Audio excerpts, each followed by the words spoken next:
मैं Mayank Bhargava, assistant professor MLT college Saharsa, आप सबका स्वागत करता हूं। मनुष्य के जीवन की तरह ध्वनियाँ भी परिवर्तनशील होती हैं। जैसे मनुष्य के जीवन में विकास होता है, ठीक वैसे ही ध्वनियों के जीवन में भी यह विकास क्रम दृष्टिगोचर होता है। भाषा को अपने रूप में सुरक्षित रखने के लिए भी कई कारक जिम्मेदार होते हैं और भाषा में परिवर्तन लाने के पीछे भी कई कारक जिम्मेदार होते हैं। पिछली चर्चा में ध्वनि परिवर्तन के कारणों पर चर्चा हुई थी और जैसा तय पाया गया था कि अगली चर्चा ध्वनि परिवर्तन की दिशाओं पर केंद्रित होगी, तो आज हम लोग इसी प्रकरण पर थोड़ी चर्चा करेंगे। भूपेंद्र नारायण मंडल विश्वविद्यालय अंतर्गत स्नातकोत्तर हिंदी के सेमेस्टर 1 के प्रथम पत्र में यह प्रकरण पढ़ना भी है। इस पर प्रश्न भी पूछे जाते हैं। प्रश्नों की भाषा अलग अलग हो सकती है। जैसे आपसे पूछा जा सकता है कि ध्वनि परिवर्तन के स्वरूप व उसकी दिशाएं बतलाइए। ध्वनि परिवर्तन के नियम क्या हैं? इन नियमों को सोदाहरण स्पष्ट करने के लिए कहा जा सकता है। ध्वनि परिवर्तन के रूप की विवेचना से संबंधित प्रश्न आ सकता है। यह कहा जा सकता है कि ध्वनि विकार से आप क्या समझते हैं? ध्वनि विकारों के सामान्य भेदों का उल्लेख कीजिए। और एक लघु प्रश्न भी इससे बनता है कि जो कारण, जो दिशाएं इसमें आएंगी ध्वनि परिवर्तन की, उस पर छोटी छोटी टिप्पणियां भी पूछी जा सकती हैं। उदाहरण के लिए ध्वनि परिवर्तन की एक दिशा है लोप, तो आपसे लोप पर टिप्पणी करने के लिए कहा जा सकता है। तो बहरहाल प्रश्न का स्वरूप चाहे जो भी हो, आज हम लोग ध्वनि परिवर्तन के रूप या उसकी दिशाओं पर चर्चा करेंगे। ध्वनियों में जो यह परिवर्तन होता है, ये परिवर्तन मुख्यतः दो प्रकार के होते हैं। पहले परिवर्तन को हम लोग स्वयंभू परिवर्तन के नाम से जानते हैं। स्वयंभू अर्थात स्वाभाविक। ये परिवर्तन भाषा में अपने आप हो जाते हैं। कई बार शब्दों में अनुनासिकता अपने आप आ जाती है और कुछ परिवर्तन होते हैं जो बाह्य प्रभावों के कारण आते हैं। इन बाहरी कारकों के आधार पर जो परिवर्तन होते हैं उन्हें परोधभूत परिवर्तन कहते हैं। इसके लिए किसी विशेष अवस्था या परिस्थिति जिम्मेदार होती है। तो हम लोग ध्वनि परिवर्तन की जिन दिशाओं की चर्चा करेंगे, वो परिवर्तन परोधभूत परिवर्तन के आधार पर निर्धारित होते हैं। अर्थात बाहरी कारकों के कारण ये परिवर्तन दृष्टिगोचर होते हैं। तो ध्वनि परिवर्तन की दिशा में जो पहला बिंदु आता है, जो पहली प्रमुख दिशा आती है, वह है ध्वनि परिवर्तन की में लोप हो जाना। ध्वनियों में लोप होना। यदि कोई वस्तु हमारे पास है तो खर्च करते करते स्वाभाविक है कि उसमें कुछ लोप होता है, कुछ समाप्त होती है वह चीज। ठीक ऐसे ही बोलने के क्रम में भी कुछ ध्वनियों का लोप हो जाता है। मनुष्य मुख सुख चाहता है।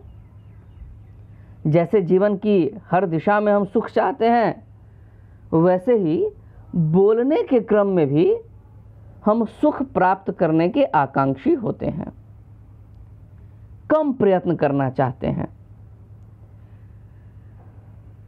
कम समय लगाना चाहते हैं, शीघ्र अपनी बात को कह देना चाहते हैं। तो मुख सुख के कारण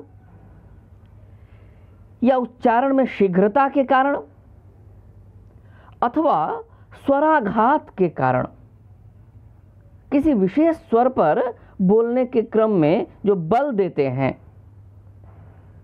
उनके कारण ध्वनियों का लोप होता है। शब्दों की कुछ ध्वनियां लुप्त हो जाती हैं। यह लोप 3 प्रकार का होता है। कभी किसी विशेष शब्द के स्वर का लोप होता है तो उसे स्वर लोप कहते हैं। व्यंजन का लोप होता है तो व्यंजन लोप। अक्षर का लोप होता है तो अक्षर लोप। तो तात्पर्य यह कि ध्वनि परिवर्तन की जिस पहली दिशा लोप की चर्चा हम लोग कर रहे हैं, उस लोप के 3 भेद किए जा सकते हैं: स्वर लोप, व्यंजन लोप, अक्षर लोप। अब इसमें सबसे पहले स्वर लोप के कुछ उदाहरण देखें।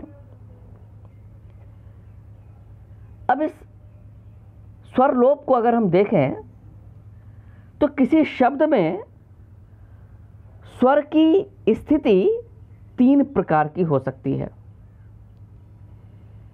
या तो वह शब्द के सबसे पहले आ जाए, शब्द का प्रारंभ ही स्वर से हो। आदि का अर्थ है प्रारंभ, शुरुआत। तो सबसे पहला स्वर आया और वही लुप्त हो गया तो उसे कहेंगे आदि स्वर लोप। इसके उदाहरण के रूप में कुछ शब्दों को देख लिया जाए। जैसे एक शब्द है अनाज। अनाज में जो पहला स्वर है अ, वह बोलने के क्रम में कभी कभी लुप्त हो जाता है और नाज शब्द उच्चारित होता है। उसी प्रकार अगर का पहला स्वर है अ और हम बहुधा गर का इस्तेमाल करते हैं। घर आप आएंगे तो मैं आपका स्वागत करूंगा। अहाता, इसमें भी जो पहला स्वर है अ वह लुप्त हो जाता है और हाता शब्द चल पड़ता है। अफसाना, कई गीतों में भी आपने इस शब्द का प्रयोग सुना होगा। अफसाना में जो अ है लुप्त हो गया और हम उसके फसाने की चर्चा करने लगे। इस प्रकार यदि आदि स्वर लुप्त होता है तो उसे हम आदि स्वर लोप के अंतर्गत रखते हैं। शब्द में स्वर आने की दूसरी स्थिति हो सकती है कि बीच में आए, मध्य स्वर लोप। यदि बीच में स्वर आया, शब्द के बीच में कोई स्वर है और वह लुप्त हो जाए तो इसे हम मध्य स्वर लोप कहते हैं। उदाहरण के रूप में नरक, इसमें आप जानते हैं कि र में अ स्वर मिला हुआ है। बोलने के क्रम में यही नरक शब्द नर्क हो जाता है। उल्टा शब्द पूरी तरह उलटता तो नहीं, बीच का अलुप्त हो जाता है और उल्टा हो जाता है।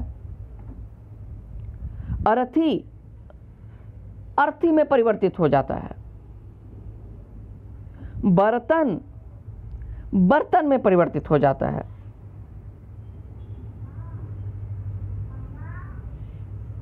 यहां तक कि अंग्रेजी का जो डू नॉट शब्द है वह भी बोलने के क्रम में हम डोंट, NOT का जो ओ स्वर है वह लुप्त हो गया। डू नॉट परिवर्तित हो गया डोंट, कैन नॉट, कांट। इस प्रकार कई उदाहरण मिलते हैं जहां यह मध्य स्वर लोप देखा जा सकता है। और स्वाभाविक है कि हमने स्वर के प्रारंभिक स्वरूप की चर्चा की। जब स्वर पहले आए आदि स्वर लोप, स्वर बीच में आए और वह लुप्त हो जाए मध्य स्वर लोप, और एक तीसरी स्थिति बन सकती है कि शब्द के अंत में स्वर आए और वहां लुप्त हो जाए। शब्द के अंतिम में स्वर की स्थिति हो और फिर उच्चारण के क्रम में वह स्वर लुप्त हो, उसे अंत्य स्वर लोप कहते हैं। हिंदी लेखन में इसका प्रयोग कम है, परंतु हम आजकल जैसे उच्चारण कर रहे हैं वैसे शब्दों का रूप अधिकतर व्यंजनांत होता जा रहा है। और कुछ उदाहरण संस्कृत से आगत शब्दों में दिखते हैं, जैसे आम्र परिवर्तित हो जाता है आम में, दूर्वा दीर्घ स्वर आ लुप्त हो गया और शब्द बन गया दूब। इस प्रकार पहली दिशा ध्वनि परिवर्तन की हमने देखी, लोप, जिसके 3 भेद थे, आदि स्वर लोप, मध्य स्वर लोप, अंत्य स्वर लोप। यह तो हमने स्वर लोप की चर्चा की। अब इस लोप का दूसरा भेद है व्यंजन लोप। पुनः दोहरा दूं कि लोप के 3 भेद, स्वर लोप, व्यंजन लोप, अक्षर लोप।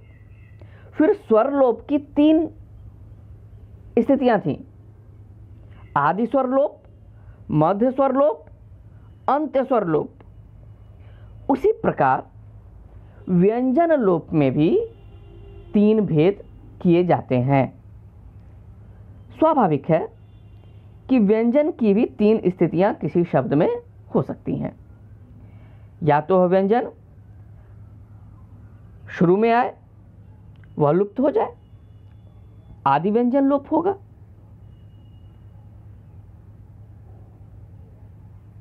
इसमें भी मुख सुख, शीघ्रता, स्वराघात आदि कारक जिम्मेदार होते हैं। तो आदि व्यंजन लोप का उदाहरण यदि हम देखें तो एक शब्द था स्थाली। इसमें जो शुरुआती व्यंजन है स, वह कालक्रम में लुप्त हो गया और आज हम थाली शब्द का प्रयोग ज़्यादा करते हैं। उसी प्रकार श्मशान, इसका जो शुरुआती श है वह लुप्त हो गया और शब्द बन गया मसान। मसान नाम की एक फिल्म भी आई थी, आपने देखी होगी। ऐसा ही एक उदाहरण है स्कंध, परिवर्तित हो गया कंधा। स्नेह परिवर्तित हो गया नेह, अर्थ वही है, केवल आदि व्यंजन लोप होता चला गया। उसी प्रकार अंग्रेजी के भी एक शब्द देखें, नाइफ, KNIFE पर उच्चारित होता है नाइफ, के का उच्चारण नहीं करते जो पहला व्यंजन है। तो ये कुछ आदि व्यंजन लोप के उदाहरण हो गए। अब व्यंजन शब्द के बीच में आकर आ सकता है और लुप्त हो सकता है। इसे कहेंगे मध्य व्यंजन लोप। प्राकृत भाषा की यह प्रमुख विशेषता थी। वहां बहुधा इस प्रकार के शब्द मिलते हैं। संस्कृत से जो शब्द हिंदी में आए, और यह देखा गया है कि उन शब्दों के मध्य में यदि क, ग, च, ज, त, द, न, प, फ, य, र, ल, व, श या विसर्ग आए तो हिंदी में आकर ये प्रायः लुप्त हो जाते हैं। मैं पिछली चर्चा की एक बात दोहरा दूं कि ध्वनि परिवर्तन में देखा गया है कि कोई आवश्यक नहीं कि कोई का परिवर्तन यदि एक शब्द में हुआ है, एक स्थिति में हुआ है, तो वह स्थिति जब भी आएगी तो हर शब्द उसी प्रकार परिवर्तित होगा, यह कोई आवश्यक नहीं है। शब्द में परिवर्तन हो जाता है और भाषा विज्ञान के अध्येता उन हो चुके परिवर्तनों के आधार पर उसका अध्ययन करते हैं। तो मध्य व्यंजन लोप की चर्चा हो रही थी कि बीच में कोई व्यंजन आए और वह उच्चारण के क्रम में लुप्त हो जाए तो उसे मध्य व्यंजन लोप कहते हैं। एक उदाहरण देखें। एक शब्द था चिक्कण, बीच में दो क ध्वनि है, एक क लुप्त हो गया और यह शब्द बन गया चिकना। होते होते यह चिक्कण शब्द थोड़ा चिकना हो गया और परिवर्तित होकर बन गया चिकना। कुक्कुर शब्द है, स्वाभाविक है कि बोलने में थोड़ा कठिन है तो परिवर्तित हो गया कुकर।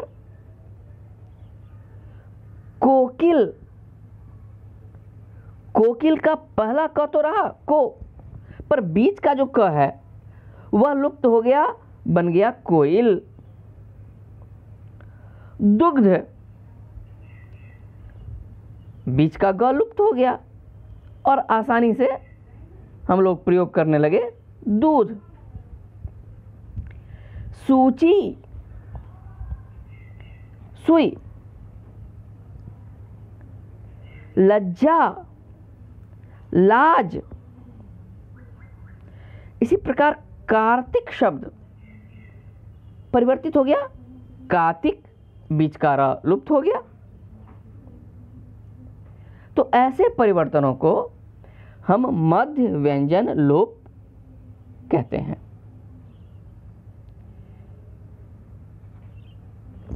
और अब व्यंजन लोप में आखिरी है अंत्य व्यंजन लोप। इसके उदाहरण कम मिलते हैं। बहुत कम भाषाओं में इसके उदाहरण भाषाविदों ने देखे हैं। जैसे अंग्रेजी का एक शब्द है वाटर, WATER, पर इसमें अंत में जो आर ध्वनि है उसका उच्चारण नहीं करते हैं। फादम, SIFATHER, अंत में जो आर ध्वनि है, र ध्वनि, उसका उच्चारण नहीं होता। संस्कृत का शब्द था पश्चात, यह प्राकृत भाषा में पश्चात के रूप में प्रयुक्त होने लगा। तो अंत व्यंजन लोप के कुछ उदाहरण थे।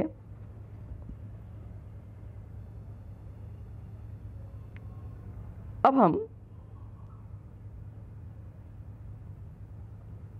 लोप के विपरीत एक स्थिति है आगम, उसकी चर्चा करेंगे। जैसे कोई चीज खर्च हो सकती है, वैसे ही हमारे जीवन में भी कोई चीज आ भी सकती है। यदि पहले से कुछ था, वह समाप्त हो गया तो उसे लोप कहते हैं। तो जो चीज नहीं थी वह आ गई, उसे आगम कहते हैं। तो दूसरी दिशा है आगम। लोप का ठीक उल्टा आगम, इसमें भी उच्चारण की सुविधा के लिए कोई नई ध्वनि आ जाती है। स्वर और व्यंजन दोनों का आगम हो सकता है। और जैसा हमने देखा था कि भाई आदि स्वर लोप, मध्य स्वर लोप, अंत्य स्वर लोप, आदि व्यंजन लोप, मध्य व्यंजन लोप, अंत्य व्यंजन लोप, उसी प्रकार आदि, मध्य और अंत के आधार पर इसके भी भेद किए जाते हैं। तो सबसे पहले हम देखेंगे स्वरागम, किसी शब्द में स्वर का आ जाना। और उसी प्रकार स्वरागम की भी तीन स्थितियां, आदि स्वरागम, मध्य स्वरागम, अंत स्वरागम। अब तक यह स्पष्ट हो गया होगा कि शब्द के आरंभ में कोई स्वर आ जाए तो उसे आदि स्वरागम कहेंगे। और शब्द के आरंभ में प्रायः ह्रस्व स्वर आता है। कुछ उदाहरण देखें। स्कूल, उच्चारण की सुविधा के लिए स्कूल शब्द स्कूल की तरह प्रयुक्त होने लगता है, यानी ई स्वर आदि में आकर अवस्थित हो जाता है। स्तुति, उच्चारण की सुविधा के लिए स्तुति इस प्रकार प्रयोग करने लगते हैं। तो कई शब्द ऐसे दिखते हैं जिनमें यह आदि स्वरागम होता है। उसी प्रकार मध्य स्वरागम,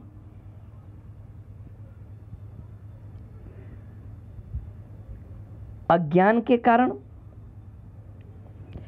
आलस्य के कारण या बोलने की सुविधा के लिए कभी कभी शब्द बीच में आ जाते हैं। शब्द के बीच में कोई स्वर आ जाता है, उसे हम मध्य स्वरागम कहते हैं। जैसे एक शब्द है प्रकार,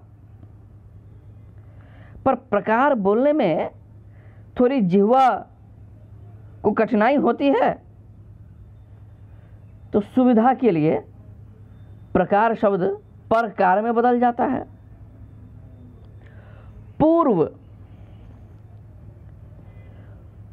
बीच में और स्वर आ गया और पूर्व शब्द परिवर्तित हो गया पूरब। प्रसाद, अब प्रसाद बहुत अच्छा हो फिर भी बोलने में इतनी कठिनाई है कि कुछ लोग पंक्ति में पीछे हट जाएं। तो सुविधा के लिए प्रसाद शब्द में अ आ जाता है और प्रसाद। संस्कृत के कई शब्द ऐसे हैं जो हिंदी में आते हैं जब, तो उनमें प्रायः अ, ई या उ स्वर का आगम होता है। एक उदाहरण देखें, कर्म। कर्म शब्द तत्सम है, मूलतः संस्कृत का शब्द है। हिंदी में जब इसका तद्भव रूपांतरण हुआ तो बीच में स्वर आ गया और कर्म शब्द बन गया काम। मिश्र शब्द परिवर्तित हो जाता है मिसिर। स्मरण, स्मरण शब्द बन जाता है सुमिरन। वक बगुला में परिवर्तित हो जाता है। तो ये कुछ मध्य स्वरागम के उदाहरण थे जिनमें स्वर आता है पर बीच में, और जब शब्द के अंत में स्वर आ जाए तो उसको कहते हैं अंत स्वरागम। संस्कृत शब्दों का जो हिंदी रूपांतरण होता है उनमें प्रायः आ अथवा उ का आगम हो जाता है, या फिर जब हम लोग स्नेह से, लाड़ से बोलते हैं उसमें भी हम लोग अंत में स्वर का आगम कर देते हैं। जैसे गल शब्द है,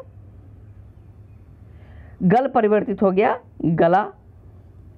जी, जीव। इस प्रकार कई शब्द ऐसे आते हैं जिनमें यह स्वरागम दिखता है। तो स्वरागम के अंतर्गत हमने 3 स्थितियों का अध्ययन किया: आदि स्वरागम, मध्य स्वरागम, अंत स्वरागम। जैसे स्वर का आगम होता है वैसे व्यंजनों का भी आगम होता है। जिस प्रकार स्वर 3 दशाओं में आ सकता था, उसी प्रकार व्यंजनों का आगम भी 3 स्थितियों में होता है: आदि व्यंजनागम, मध्य व्यंजनागम, अंत व्यंजनागम। आदि व्यंजनागम को हम पहले देखें। शब्द के पहले यदि व्यंजन का आगमन हो गया उसको कहेंगे आदि व्यंजनागम। यद्यपि इसके उदाहरण कम मिलते हैं। जैसे एक शब्द है ओष्ठ, इसमें ह व्यंजन आ गया शुरू में, तो यह होठ के रूप में उच्चारित होने लगा। उसी प्रकार अस्थि, ह व्यंजन यहां भी आ गया और बन गया हड्डी। तो इस प्रकार की स्थितियों में हम कहेंगे कि यह आदि व्यंजनागम का उदाहरण है। अब दूसरी स्थिति है मध्य व्यंजनागम। इसके यथेष्ट उदाहरण मिलते हैं। बोलने के क्रम में अक्सर ही शब्द के बीच में व्यंजन आ जाता है। ग्रामीण क्षेत्रों में कई बार आपने जेल की जगह जेहल शब्द सुना होगा। ये और कुछ नहीं, बोलने की सुविधा के लिए मध्य व्यंजनागम का उदाहरण है। एक शब्द है वानर। वानर शब्द में बीच में द का आगम हो गया और बन गया बंदर। समन, सम्मन। पण, प्र, व्रण। इस प्रकार मध्य व्यंजनागम के कई उदाहरण मिलते हैं। शब्द के अंत में भी व्यंजन बहुधा आता है। अंत में यदि व्यंजन का आगम होगा तो उसे अंत व्यंजनागम की श्रेणी में रखेंगे। चील शब्द है, अंत में ह आ गया और उच्चारित होने लगा चील है। शब्द है भौं, पर हो सकता है बोलने के क्रम में स्थिति स्पष्ट नहीं होती हो, तो सुविधा के लिए उच्चारित होने लगा भौं। परवा, परवाह।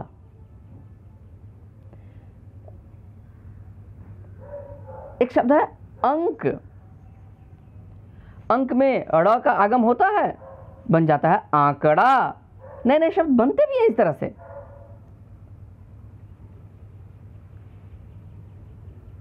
तो इस प्रकार व्यंजनों का आगम होता है। अब अगले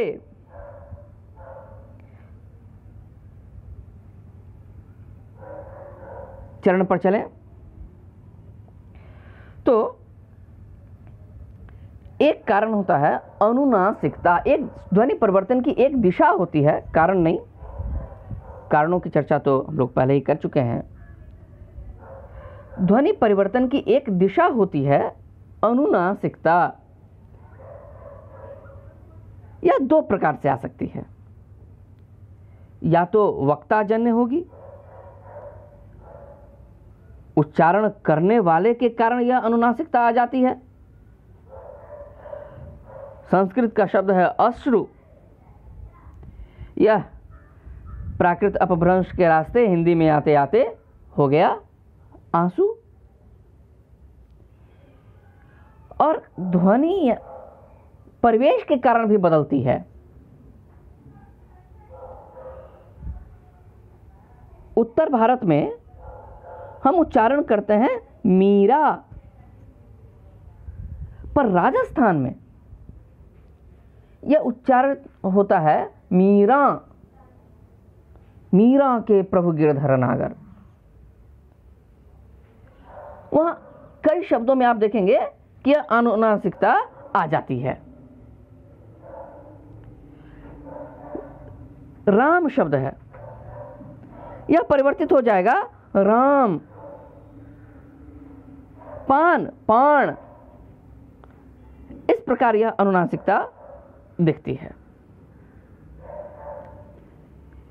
अब एक अगली दिशा देखें जो है विपर्यय। इसके भी कई उदाहरण आपने अपने सामान्य जीवन में अनुभव किए होंगे।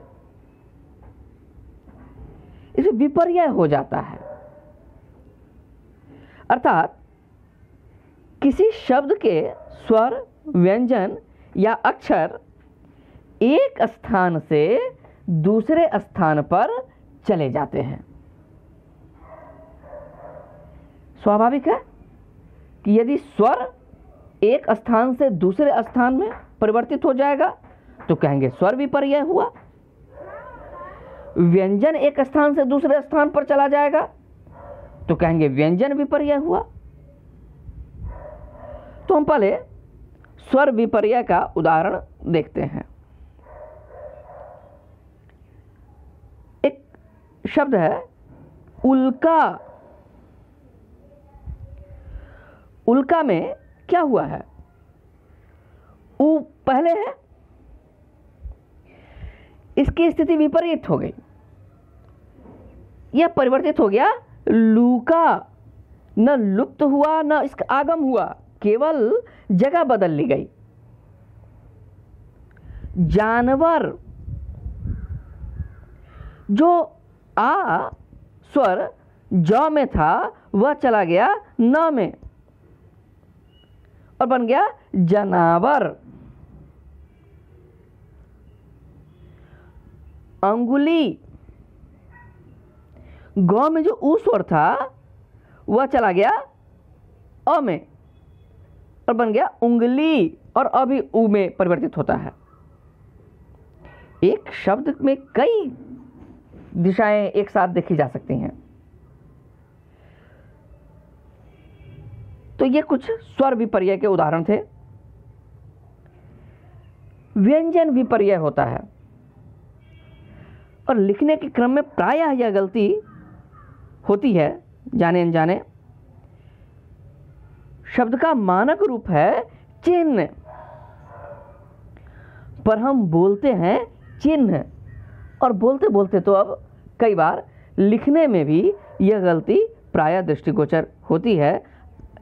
आप छात्रों से अनुरोध है कि यह गलती न दोहराएं, शुद्ध रूप है चिन्ह। यद्यपि भाषा विज्ञान में शुद्धता अशुद्धता का प्रश्न नहीं उठता है, शुद्धता अशुद्धता का प्रश्न व्याकरण उठाता है। भाषा विज्ञान तो समाज को देखता है, समाज में जो शब्द जिस रूप में परिवर्तित हो रहा है वह भाषा विज्ञान में अध्ययन का विषय है। शुद्धता अशुद्धता का प्रश्न व्याकरण की दिशा से उठता है। उसी प्रकार यह भी गलती देखी जाती है लिखने में आजकल। ब्राह्मण ब्राह्मण के रूप में उच्चारित होता है। अक्षर विपर्य के उदाहरण हैं मतलब या मतबल बोलने लगते हैं, लखनऊ नखलऊ, पहुंचना चहुपना, कई बार आपने ये सुना होगा। तो इस प्रकार हमने आज ध्वनि परिवर्तन की कुछ दिशाओं का अध्ययन किया। सबसे पहला था लोप, जिसके अंतर्गत स्वर लोप, व्यंजन लोप, अक्षर लोप। फिर इसकी भी तीन तीन दिशाएं, आदि स्वर लोप, मध्य स्वर लोप, अंत स्वर लोप, आदि व्यंजन लोप, मध्य व्यंजन लोप, अंत व्यंजन लोप, आदि अक्षर लोप, मध्य अक्षर लोप, अंत अक्षर लोप। फिर आगम, इसमें भी स्वरागम, व्यंजनागम, अक्षरागम, आदि स्वरागम, मध्य स्वरागम, अंत स्वरागम, आदि व्यंजनागम, मध्य व्यंजनागम, अंत व्यंजनागम, आदि अक्षरागम, मध्य अक्षरागम, अंत अक्षरागम। और फिर चौथी दिशा हमने देखी अनुनासिकता, और फिर एक दिशा देखी विपर्य। इसके अलावा भी ध्वनि परिवर्तन की कई दिशाएं हैं। समीकरण, विषमीकरण, मात्रा भेद, घोषीकरण, अघोषीकरण, अपश्रुति।